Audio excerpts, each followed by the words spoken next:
All right. So welcome to week number 5 of the masterclass. This is Marty Orifice, founder of Loving Autism. Got some fancy new shirts here. And tonight we're going to wrap up our training together. So let me see real quick if we can just mute. Oh, there we go. Manage. I got you, Krista. You're all good. There we go. All right, so tonight we're wrapping everything up, and our goal is to help our children thrive, and I've shown you exactly what we need to do in order to make that happen. And if we're not implementing what we've been learning, then it doesn't make sense to continue to just dump more and more information on you guys. So if you just implement what I've already taught you over the past 4 weeks, both you and your child's life will look drastically different in just a few short months. That said, I can't do it for you. So you're going to hear that theme quite a bit tonight, but it's true. So before we get going, let's walk through a little bit of housekeeping. As long as technology works together with us, this call will be recorded and placed in the members area tomorrow, as well as the audio only version, so you can listen on the go, as well as any links to products and things like that. So tonight's a little bit different because part of our time together is going to be set up as a workshop. So that means you'll get to participate, to get specific questions answered, help with challenges you're facing, ask any questions. Really, the time is yours and we can just use it to work together. So if you have a question, you can put it in the chat bar as we go, and we'll get to it during the workshop section. Also, I'll be asking you guys to jump on and talk, or if you're feeling very brave tonight, you can turn on your video and show your smiling face. We already have a few people that are lined up to do that. So the point here tonight is not to just learn a bunch more and walk away smarter. The goal of this entire training has been to give you the tools required to implement these life changes and then make better decisions along the way to help you heal your child. So I'm here as your guide tonight, and you'll get the opportunity to use me as much as you'd like. So number of goals for tonight in this training. I'd like to show you what's possible if you implement what I've taught you. And so we're going to have a few examples of that besides my story. And we're going to hear from 2 different moms who committed to a better life for their family. And I think you guys will just be blown away hearing their stories. And we'll also be doing a quick recap of some of the highlights and then rolling into our workshop section. And I'll stick around as long as we need to. Also, I'm going to be looking for feedback on this training. Testimonials, wins, success stories. Did you like it? Did you not? Was it too scientific? Not enough? Too short? Too long? All those things. We're going to be sending out a survey to you at the end. I think it's ready. I'm not 100% sure, but most likely it'll be emailed out tomorrow. And I would just really appreciate it if you just take like 3 minutes, and if you just fill it out and just, you could say, hey, you're the best, or, you know, need a little bit of work. Before we get going, as always, I am not a doctor. Don't pretend to be one. I'm a father that's done a ton of research and done a tremendous amount of experiments and just put a ton of time into this and found stuff that is based in science and really works. Everything expressed here, though, is my opinion and not medical advice. So do your own research. All right. So over the past 5 weeks, things have gotten spicy, haven't they? Covered a ton of ground. Your heads are like barely fit into your cars now, just filled with tons of information. But change isn't easy, especially for our kids. But the only way to get them to thrive is if we commit. And I can't do it for you. So, and I said this before, and I'm just going to repeat it because it's worth repeating, is that you can't ask your child to do something that you're not willing to do yourself.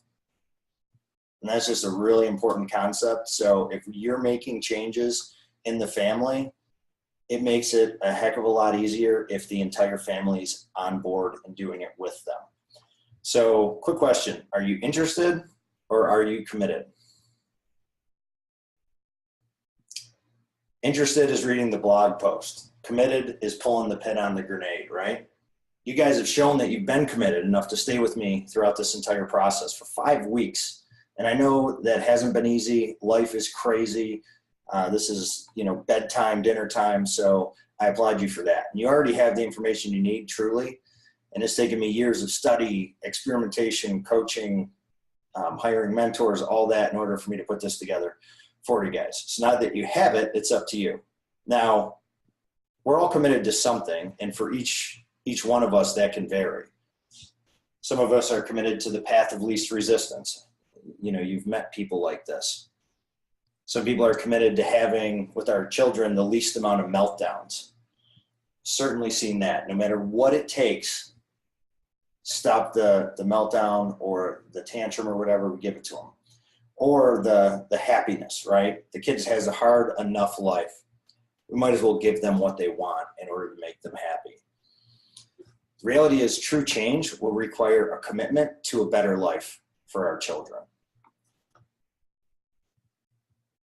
And this won't work if you're not committed. It really won't. It takes someone with strong resolve and emotional strength. So when things aren't easy, you can always lean on that commitment that you made to your child. So you need to be willing to say no in order to say yes to their future. And so the real question is, what are you committed to? I know for me, I'm committed to helping my son achieve his potential and remove anything that stands in the way of reaching that goal. Does it take more planning? Yes. Is my grocery bill higher? Yes. Has the lifestyle change that I've had to make been worth it?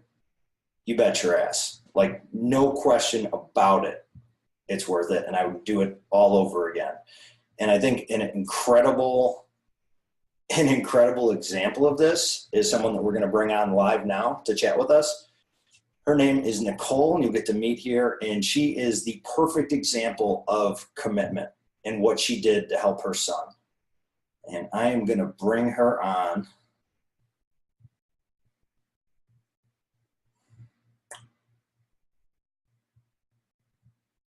All right, Nicole, can you start up your video?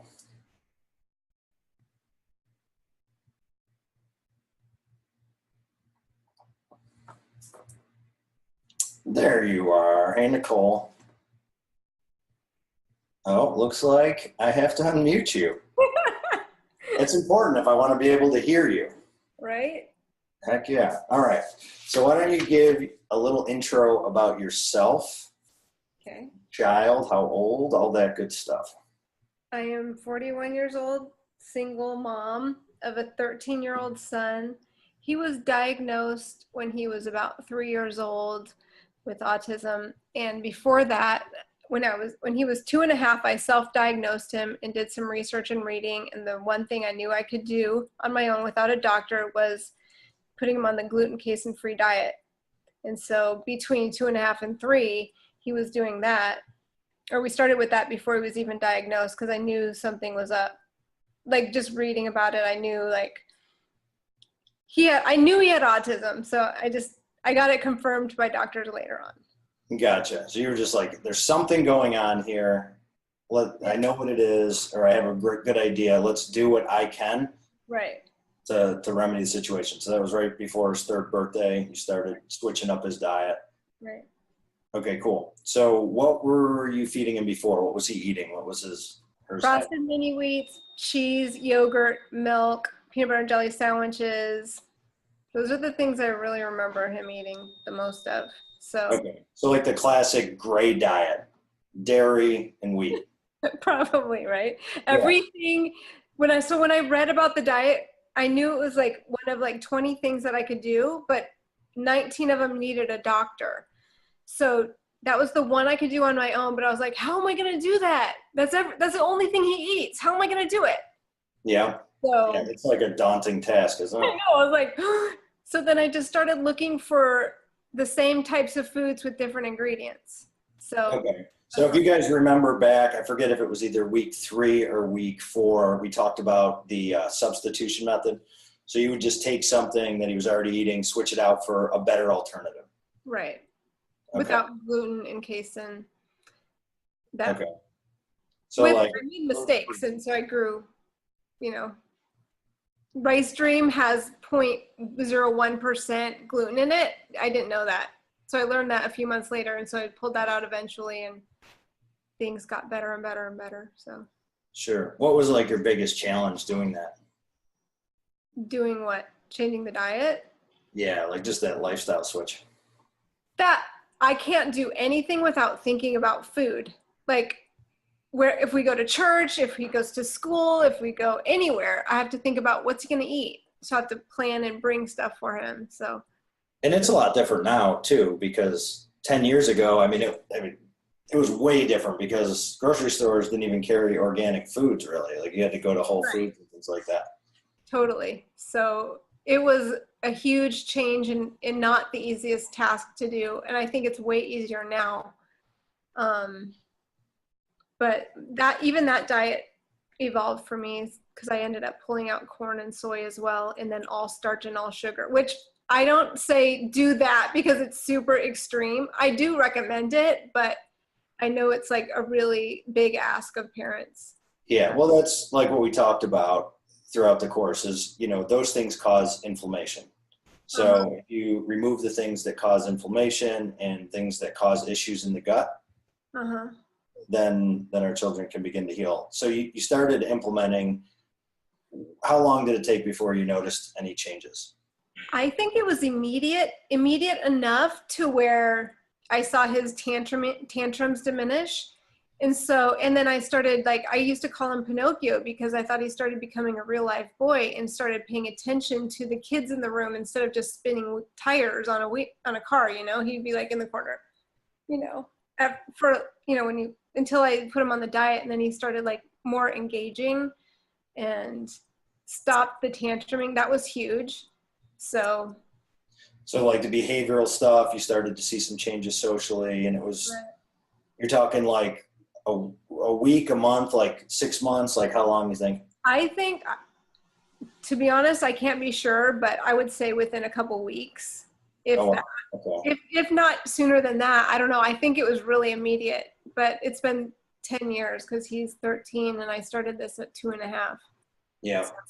I know for me, it was 30 days. And that's when I felt, I say the lights went on where you were talking to the wall, and then all of a sudden you could start communicating and looking you in the eye more and stuff like that. So how did that affect like your day to day? Were you having daycare or school or anything like that?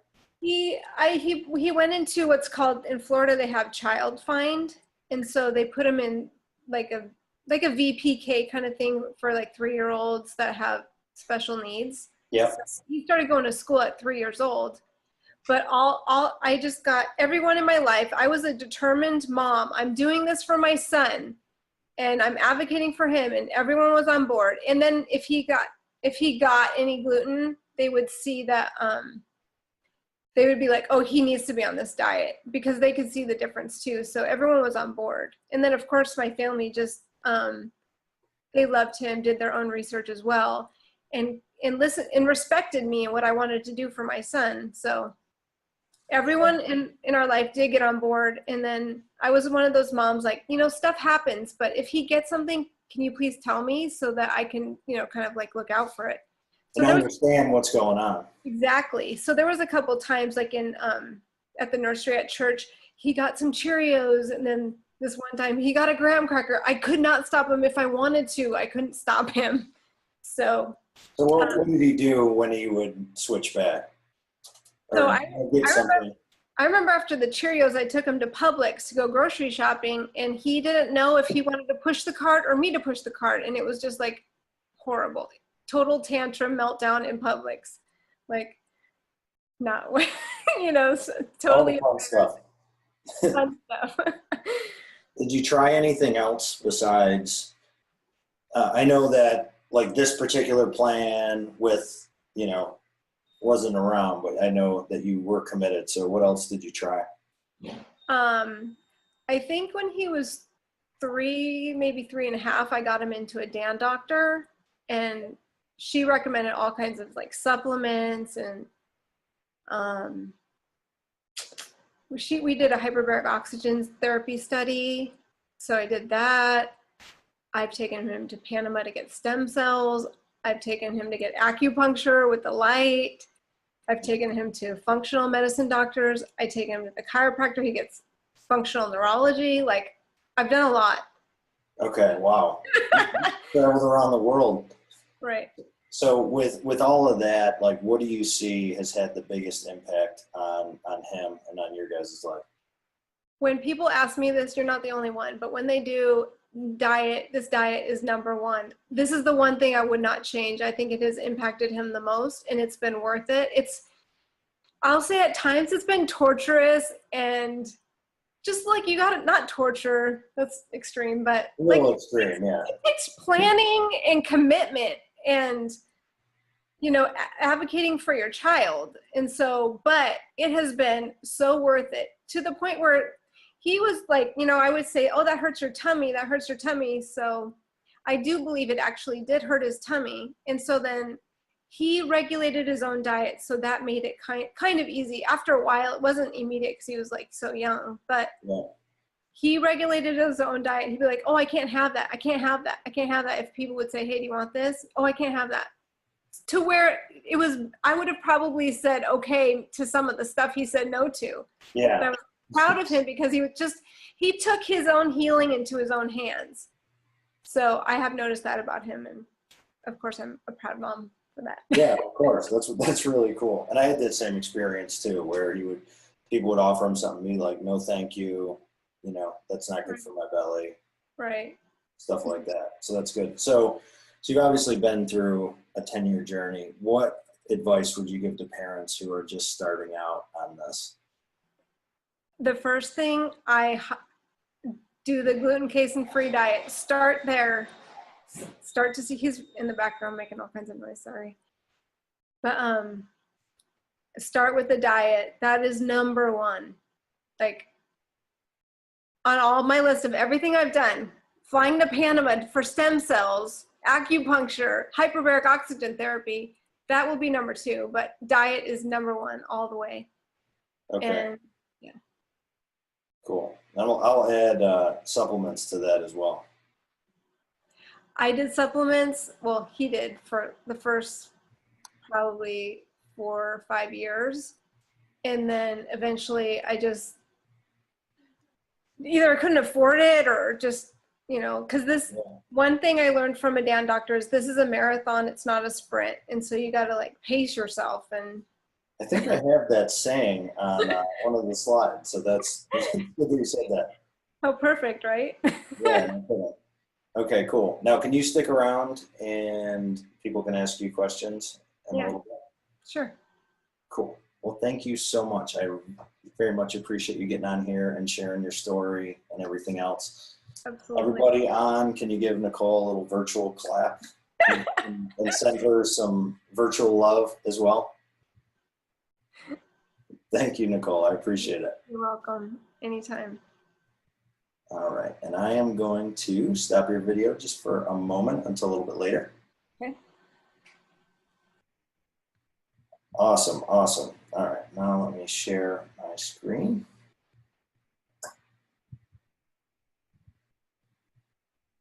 All right. We are back. This is my favorite right here. All right. I love that picture of the donkey completely overloaded. All right. Now, Nicole, you've obviously committed to a better future. And I know all of you that are on, you know, you guys can do the same thing. And we started out this entire process by exploring this concept that kids aren't born with autism, right? They're developing normally and they're going along. And then one day there's the tipping point where development stops and even goes backwards. And I believe that there's many things that cause that tipping point. And it all starts with, just on a very high level, there's environment and toxins that then lead to compromised gut and immunity, which leads to inflammation, into a point where then the body goes into overload. And as you can see from the picture, this donkey is clearly overloaded. So you have excess toxins, compromised immunity, you put them together and you just have this toxic cocktail that a little developing, sensitive body can't handle. So big thing to remember, these kids have sensitive systems. So when you load up their bodies with poisons and things that require that fight to process, all of their cellular energy then just goes and is used for self-preservation and not for growth. So it's imperative to remove the toxins and to get the things out of their environment and out of their stomachs that will cause that issue. So our goal, very simple: clear that cloud of inflammation and neurotoxicity so our children can begin to develop again. Then we went through and we talked about some myths surrounding implementing like a plan like this. So we're going to go through just a few of the most important ones here. First thing, it's too hard. The reality is this is not easy. You heard Nicole say it. One, our kids are addicts, so it's really hard to change. And two, this requires more thought than just giving them anything they want, and at first, especially when you don't give them what they want, life becomes a little bit more difficult. But trust me, it was certainly a challenge, but life gets way easier because just like Nicole said, the tantrums go from, a 12, or meltdowns really, go from a 12 down to a more normal level, like a 3. So definitely worth it. Life does get easier. Okay, so my child will only eat XYZ. Just fill in the blank. Gummy bears, Pop-Tarts, you name it. I get it. My son was the same way. You heard Nicole talk about her son the same way. I think all these kids are on the same eating plan. And as parents, we get really scared that if the kid doesn't eat, we just give them the crap because we want them to have something. And the reality is, when you just give them that something, you're doing them way more harm than you are good. Your child won't starve if they go to bed hungry. Like, trust me, they won't. At some point, they're going to eat. And sometimes change requires them going to bed hungry a few times until they realize that the way that they used to deal with it and the way that you used to interact with them, that manipulation won't work anymore. It doesn't happen. They realize, okay, if I don't eat what's on my plate, then I'm going to go to bed hungry. And most kids will choose eating a non-preferred food over going to bed hungry when they actually know that that's going to happen. Some people call me cruel, whatever you want, but it's just the truth. So, all right. And the other one is food and supplements don't matter. This is just 100% false. Like, truly, diet fundamentally changes our biology, our gut biome, which we talked about, gene expression, brain function, hormones, energy levels, susceptibility to infections and cancer and diabetes, celiacs and Crohn's, and the condition of our arteries, likelihood of a heart attack and stroke, everything comes from food, right? If you eat a peanut and you're allergic, you can die. A peanut. And drinking alcohol, we all know what that does. So none of that's controversial. So why is the fact that diet can affect our extra sensitive, small brains and bodies of our kids on the spectrum? Like, why is that still in dispute? It's absolutely crazy to me. So let's review some of the fundamental concepts. We're going to do all this stuff really quickly, but we learned about the microbiome, which is that engine in the gut of bacteria that drives our children's body and brain to either healing or dysfunction. It just depends on the balance of bacteria and the condition. We learned about the intestinal wall and leaky gut, which is kind of like that cheesecloth that lets the good stuff in and keeps the bad stuff out. We learned about inflammation, chronic inflammation, and how the brain can't fully develop if all the body's energy is used to fight off those perceived threats of food and toxins. And we learned that changing, and this is from scientific studies, that changing the gut and reducing inflammation fundamentally changes the brain and can improve symptoms of autism. And last but not least, we learned about my 2R protocol. So let's jump into that real quick. All right, so the first step in the 2R protocol is to remove the food and chemicals in our children's diets that cause the biggest issues. Number one, wheat. We went through, I think there was 8 different components of wheat that cause issues in the gut and in the brain. So number one, sugar, dairy, and removing all of the pesticides as much as we can. So with sugar and dairy, it's hard to eliminate completely because they're all around. But what we can do is reduce them drastically, and that gives our kids a much better chance. All right, so the next part of the 2R protocol is the repair. So how do we do that? There's 2 parts of this. Number one is food. So we're changing the food that our children eat. Now, I realize on a slide we use the word diet.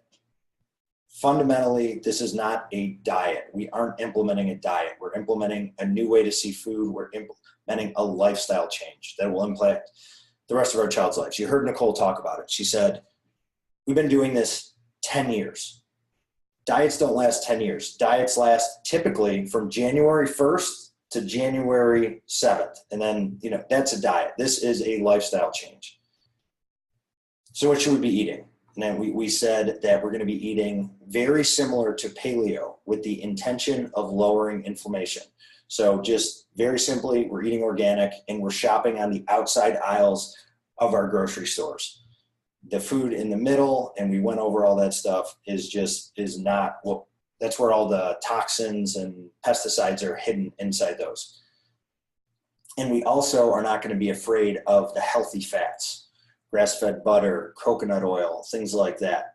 The whole 80s craze of low fat, all that did was made us fatter and sicker, and it actually hurts our children's brains. Our children and we need fat for fuel in our brains and also for our hormones. Okay, so now let's jump quickly into supplements.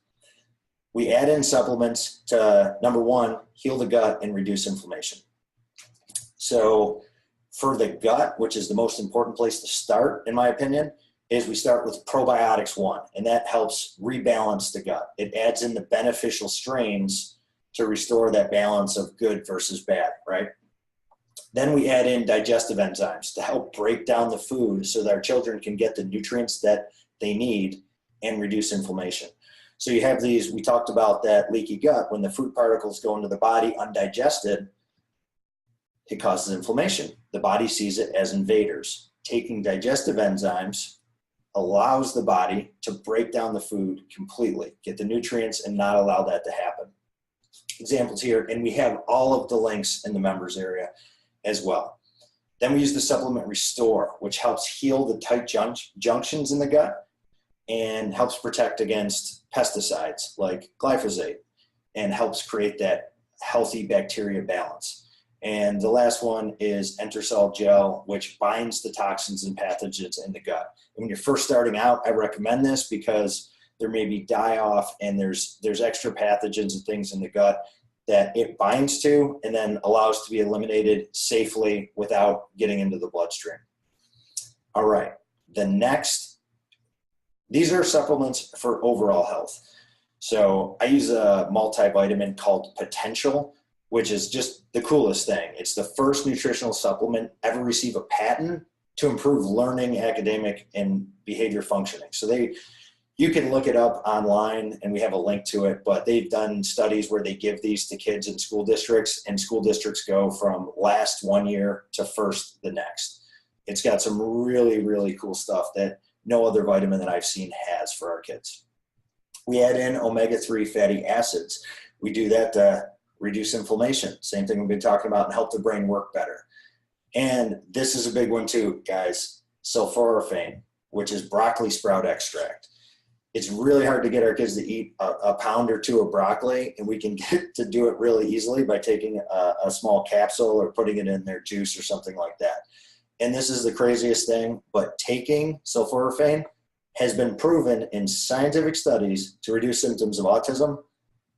I think it's by like 40% in over half the people. Like it helps your body detox and helps their body detox. So really important. What the heck? Okay. The next thing is Organifi green juice. And this is it's a mix and it has 12 superfood ingredients. And it's a great way to get healthy greens into our children's diets.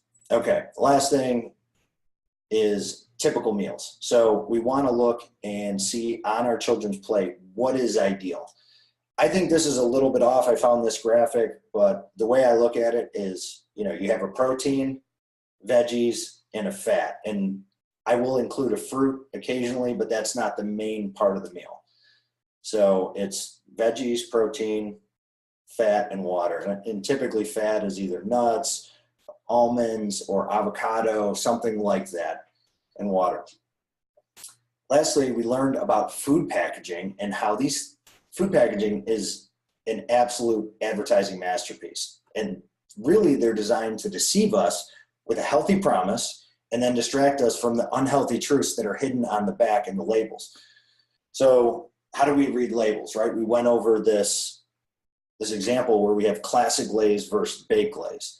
And the first thing we did is we looked at the packaging and we said, okay, classic versus baked, which one looks and feels healthier, right? And it was baked. Then what we did is we looked on the nutritional facts on the back, how much calories, fat, cholesterol, things like that. Baked still had it until the moment of truth, and this is always the moment of truth, is when we take a look at the ingredient list. Ingredients tell us what's really happening in the food. And most people only look at the front of the package to make that purchase decision. But in order to make an informed decision, we need to be looking at all three all the time. And you need to be in the grocery store reading the labels, reading everything that you're putting in the cart, because the front of the package, for the most part, lies. And we have a really quick guideline, and that's less ingredients, the better. And if you can pronounce them, that's what we're looking for. So not a lot of different chemicals and things like that. All right, next we took a round the world tour, exploring some of the really fun ingredients that are banned around the world, yet, I don't know, for some reason, they're still 100% legal in the United States. So we have ingredients that are used as flame retardants, industrial floor protectors, ingredients used in yoga mats and tires and electronics and couches and the soles of our sneakers. Ingredients that if you're caught using them as food ingredients, you'll get 15 years in prison. Ingredients linked to cancer, autism, developmental delays, birth defects, asthma, allergies. Like, I could literally spend the entire night just like going down the list of all these things that these ingredients cause, but I won't do that. Let's just move right on. But it's interesting because we let our kids eat and drink them all the time, and then we sit back and we go, I wonder why their bodies and brains aren't functioning properly, optimally. It's probably not the best thing for our kids' sensitive systems. Can you guys see how that would be extremely harmful? Yeah. All right, then we took a look at toxins, MSG, fake sugars like aspartame, food dyes, toxins in our other household products like shampoos and lotions and things like that. And one of the most scary, which is the major issues with our water supply. Now, I'm not going to get into too much detail here. I just want to hit a few points. One is that big food and chemical companies pump our food with toxins that cause major issues in our children, okay? And we can avoid the majority of these toxins and help heal our children just by making better choices, right? If we decide to buy laundry detergent that isn't full of chemicals that affect our kids' system, then, if we buy food that is not going to affect them, then that's the choices that we can make and make a huge impact. I know this may sound harsh, but I'm going to say it anyway, okay? Choosing to let your child consume these foods that have toxins and things like that directly impacts their sensitivities, their ability to learn, their ability to grow, their ability to socialize, and their ability to reach their potential. You are not helping them, you're not showing them love by treating them with poison, okay? This is misguided way of thinking, and it can cause irreversible harm. And I know that, you read the love languages, and I know for me that was really big, is that I want to show them love by giving comfort food and things like that, because that's the way I was showed love. But the reality is it's just a messed up way of thinking, and we need to retrain our brain. So up next, I have a very special treat for you guys. And Christine, I did see you raise your hand. We'll get to you in a second, right after we get done with Tiffany. And if you have a question, you can just put it in the chat bar directly to me, and I will answer it for you guys.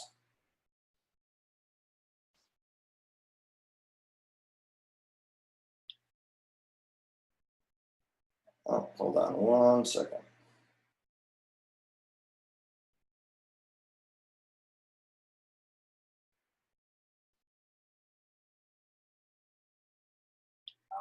We are good to go. Okay. Hey, Tiffany. Hey, Marty. Thanks for jumping on with us. For you guys, Tiffany and I work together, and we got a loud dog here. All right, can you give me a little background on yourself and your family? Sure. Well, my husband and I, we have 2 children. My daughter is 7 and my son is 2. He's about to be 3 on the 1st of September. Grayson was born premature and he did have quite a few things going on. So with that said, of course, the doctors always mentioned that we needed to kind of be cognizant of his mental development and his behavior, just because he's more prone to have more things going on because he was born premature. So we kept an eye out for everything. And then we noticed Grayson's wonderful behaviors that he. All right, I am told that we are having technical difficulties. So give me 1 second.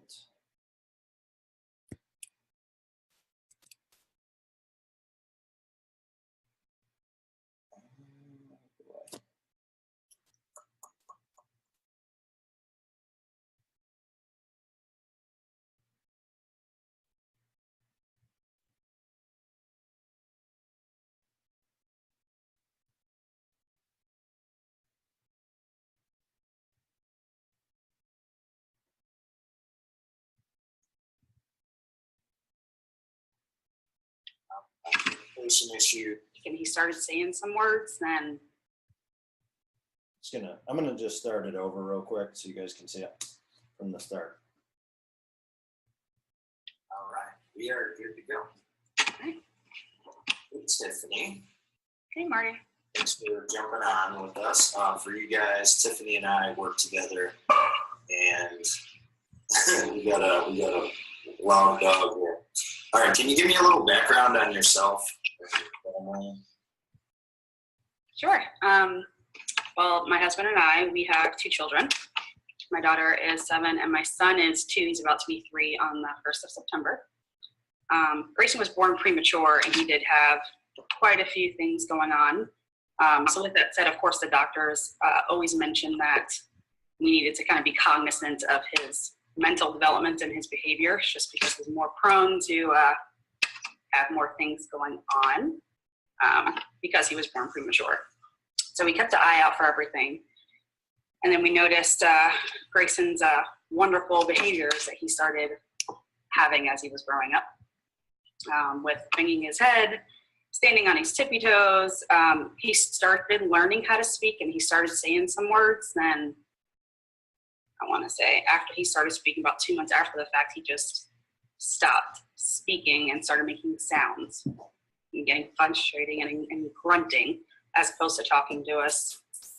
And just the frustrations of it all, trying to communicate and just not being able to anymore. Sure. So you got all different types of behavior. You have communication issues and some cognitive delays, things like that. Yes, definitely. Okay. And when did you start making changes with your family? Well, we weren't really looking for changes at one point in time. We were just kind of just notating all the things that we've seen. Until we met friends at downtown Disney, Disney Springs now.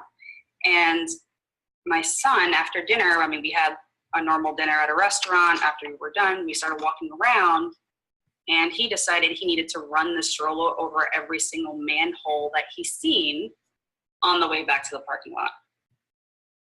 That wasn't so bad, but there was this little girl that was looking at. It was an OCD type behavior. Yes, that's an understatement. Yeah. There was a little girl on, this is a big point for me because she was in a wheelchair looking at the fountain, just perfectly fine, perfectly content.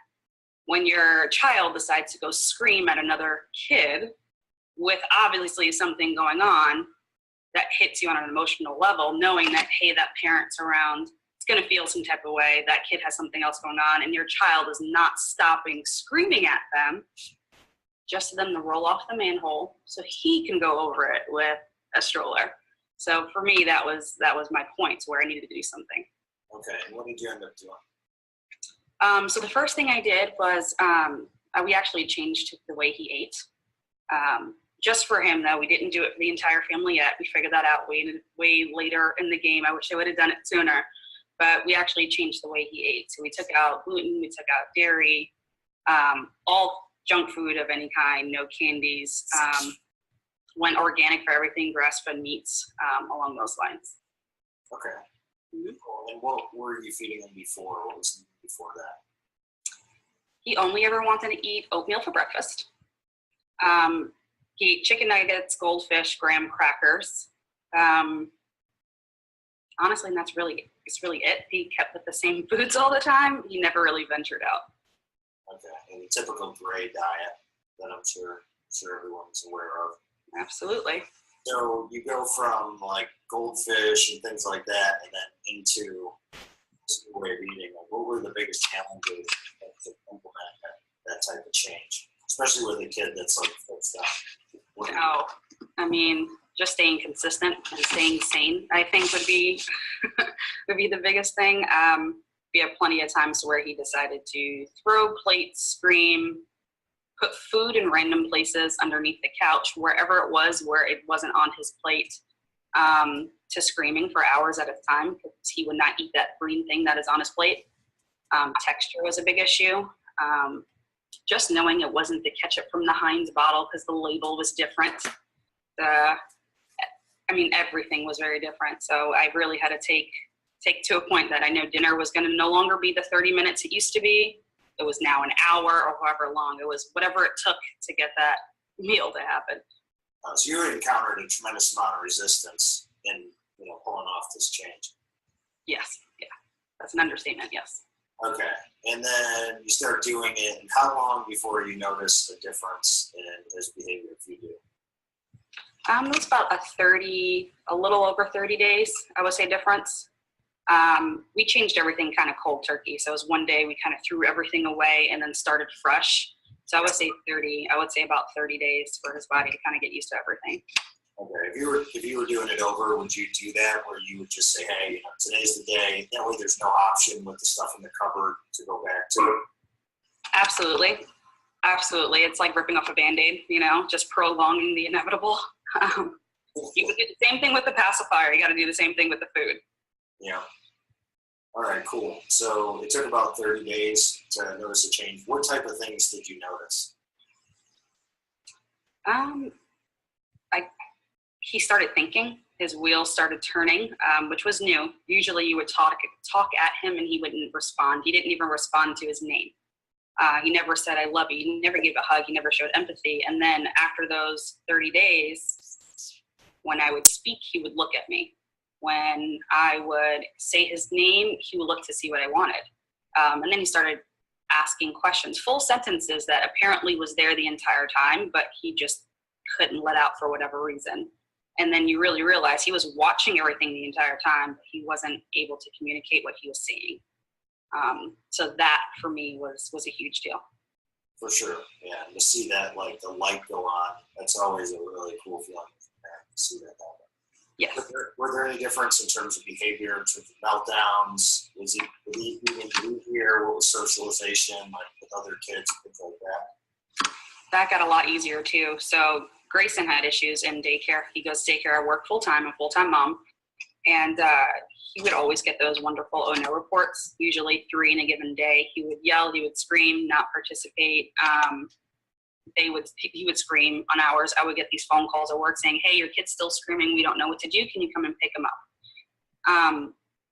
After that time frame, now he follows the instructions, not perfectly the entire time, but he listens and he makes decisions whether he's going to listen or not. It's not just screaming the entire time. Yeah. And he's participating and he's happier, and we get a lot less oh no reports now from school. He's doing great. Yeah, that's amazing. Yes, no one likes that feeling that your kid's doing something wrong all the time. Yeah, exactly. Okay, so you noticed a big shift, and have you had any times where you've reverted back to an old way of eating or something like that, or if something gets slipped, you notice a change? There's definitely slips. I mean, things happen. You can control as much as you possibly can. So there was an instance where we were away from the house. My parents decided to take the kids to a birthday party, which is 100% fine.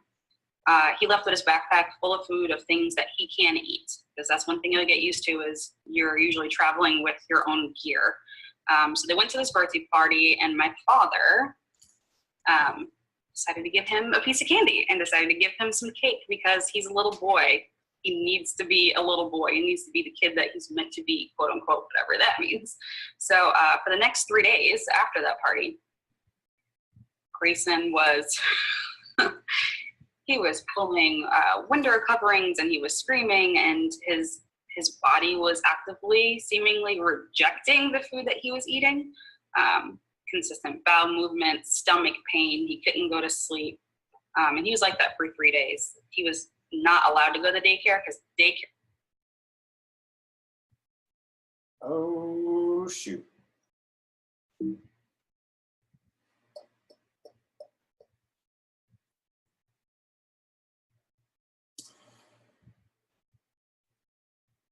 Destroy his dinner plate at the kitchen table. Sorry about that. Oh. Yourself going and keeping strong. I had to keep my end goal in mind. Morning when he's still screaming, he does not want to eat dinner. That and give yourself a break. My son would, like I said, really have these flip out moments for hours at a time. I would let him freak out. I will let him destroy his dinner plate at the kitchen table. I can always clean that, but I would go to the next room, shut the door, and just breathe because I had to keep my end goal in mind, and I had to remember what I was doing and the whole purpose of what I was doing. Yeah. And I just needed to get that break. So it's okay to just give yourself a minute and collect yourself before you go back into the battleground of getting your kid to eat what they're supposed to eat. So this sounds like it was a tremendous battle. How did you keep yourself going and keeping strong with that commitment? Well, for me, it was just the foundation of what I thought I should be as a parent. So one thing my parents instilled in me is it's my job as a parent to make this generation better than the next. And when the foundation's broken, there's no way we can get to the next step. For whatever reason, Grayson was missing it. And he couldn't even talk to children. He was just fighting all the time. And the kid hasn't even made it to grade school yet. I can't drag him along and say, these are the steps you need to take. Seriously, something is broken. So once I fix that foundation and he's able to now communicate, then we can start working out the other, with the other fundamentals. But if I just kept that in mind, this is my end goal, this is what I'm supposed to do, and this is how I'm supposed to be as a parent, that kept me going. Is it worth it? Of course it's worth it. I mean, this is a life that you've created. They didn't ask to be here, and the fact that you're doing your all and trying to give them your all, and regardless if it's uncomfortable for you or not, I mean, of course it's worth it. I mean, that's without question. That's awesome. Well, listen, I so appreciate your time and chatting with us. Honor you and respect you. Being vulnerable and sharing your story, I appreciate that. So, Yeah, appreciate it. You have a wonderful evening. Thanks. You too.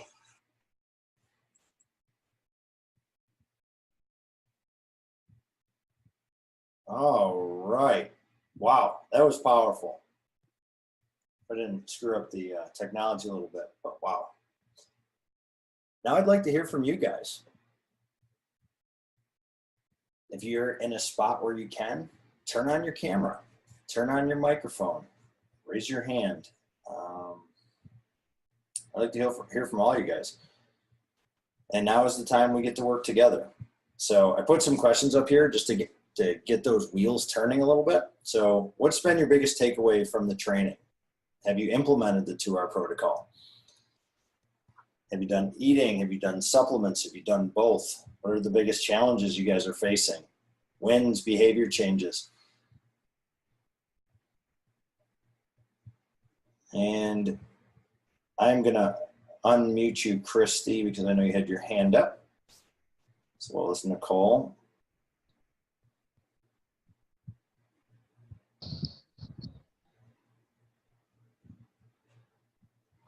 And I'm gonna.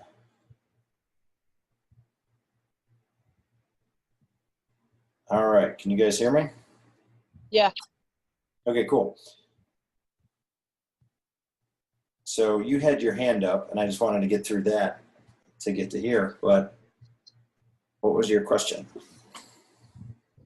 When you were talking about shopping and how deceiving it is, I've read a lot of things about that red dye is the most affecting dye, and I've read a lot of, silly little articles about this food or that food being more harmful than others.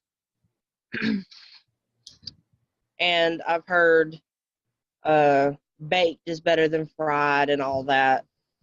Is there really any difference in the dyes that you've noticed? So each dye, and if you go back and listen to, I believe it was last week, we went in depth into those toxins and dyes and things like that.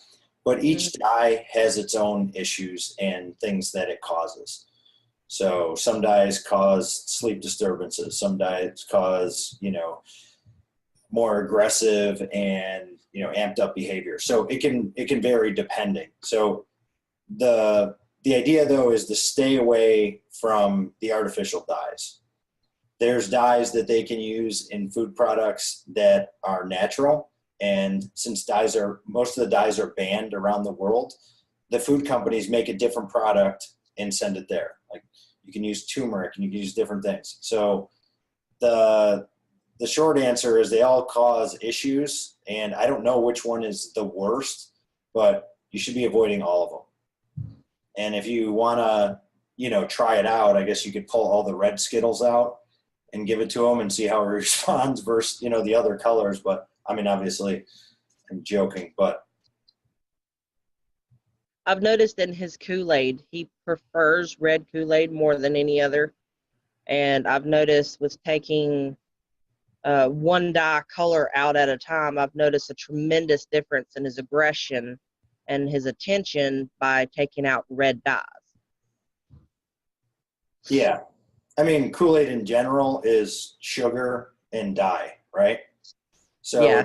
it's a drink that causes inflammation and, will cause, it's toxic. So, removing it, you're going to see an improvement, I imagine, especially if he's drinking quite a bit of it. When we started these classes, I started taking stuff out slowly. Okay. And I've noticed a really big difference in just taking out gluten. We noticed, like, within one day, we noticed a big difference. Yeah, because that's one of the most insidious ones because, I think it was week 3 that we went into it, but, there's 8 different things in wheat that causes issues. There's certain parts of wheat. It's not just the gluten, right? There's parts that there's a protein that tells the stomach lining to separate. So it causes leaky gut. They spray wheat now with glyphosate to kill it. So now you're getting, even though it's not genetically modified, you're getting pesticide on your wheat. It's, it converted into glutamorphine in the brain. So it's like a morphine, there's just so many different things wrong with it that I'm not surprised that you saw such a big difference.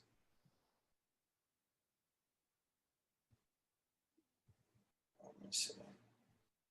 So good job on doing that. Yeah, that's really good though. And it's really cool to see, such a cool difference right away, isn't it? Yeah. I'm a private nanny, and I see about 20 kids a week. Okay. And I've deal with all kinds of different disabled children, and I've put the diet in effect for all of them so that it's easier to get my son to eat it. Yep. And I've noticed the difference in all of the kids, not just my son. You're like making your entire life easier. Yeah, no doubt. That's awesome. All right. Anyone else would like to be brave and jump on with some video? We have 3 brave souls, and I'm going to count myself as a brave soul in here as well. I think, do I have to ask? You might. All right, we're just going to do it and see what happens here. And then all they can do is say no, right?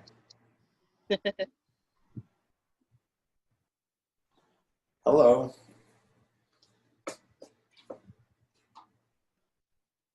Oh, I got you on mute, so I can see you, but I can't hear you. Look at you. You're hardcore. You're mobile. I'm trying to do this when my daughter's in speech therapy. So Oh, really? I'm all the way in Arizona, so it's only 5:30 here. I got you. Cool. I'm actually going to start this up again next week. So if you know of anybody that I think would be good, I'm going to do a different time. I'm going to do it during the day just because school started, and I think it might be easier for people. So we're going to give it a shot as well. So if you know of anybody, I'll be sending out another email, and you can just like forward it along or get them to sign up. So what was your biggest takeaway? That diet is important. She's been doing, my daughter's 10. She's got mild to moderate autism. She's been in ABA for 6 years. Okay. And she just started OT and speech because I know she's behind in speech. But listening to you, and then my friend does their Arbonne, clean eating stuff, food detox. Me and my husband started that, but I started just researching, and we took her to a functional doctor who wanted to do the fish gummies and the fiber gummies that have the inulin in it. Yep. I think that regulates blood sugar, so she's not snacking as much. Yeah, it's a prebiotic fiber that it can feed good gut bacteria as well. So that's what. So we did that. We took her to a chiropractor when she was like 2.5. We haven't done the hyperbaric chamber, but I'm turning to diet now because the whole time I'm like, why is autism rate skyrocketing? And people are like, oh, it's because now they know what to look for and blah, blah, blah. I said, no, it's too much. When I was going to school, we might have had 3 or 4 people who, went into the special ed classes, like maybe, cerebral palsy in a wheelchair, or I did not see any of this, all these kids with autism. So I'm like, our food chain is it's all about money now, and they're just pumping hormones, and it's just, that's been my theory all along, but it's just me trying to like weed out gluten like mac and cheese. I'm like, oh my God, I've done the pancakes because she eats pancakes every morning. So I found a happy medium for that, that doesn't have any of that mess in it. So now I got to pack her lunch every day for school, and you know, like planning, like Nicole was saying. It's like, you know, like she wants a pretzel, or you can't have those Hawaiian sweet rolls in the house. You would have to hide them. She'd eat the whole pack. And, you know, she's like a carb fiend. And so I'm having to do it gradual. Only I need to do more research and look up more recipes on your site. And that's the hardest part. Because I'm like, what's the kid eat for dinner or lunch? Like, you know, is she going to eat gluten-free spaghetti with the grass-fed hamburger meat every day, or the gluten-free fettuccine noodles? Like this. So my thing is the variety, you know, and trying to get her to eat like eggs, something high in protein. And because I know she's not getting probably the protein she needs. So just more education and just building my knowledge here is my biggest thing. Yeah. I would just But I think diet will make a difference. Marty, have you posted your recipe for pancakes? Because it's amazing. Yeah, I've never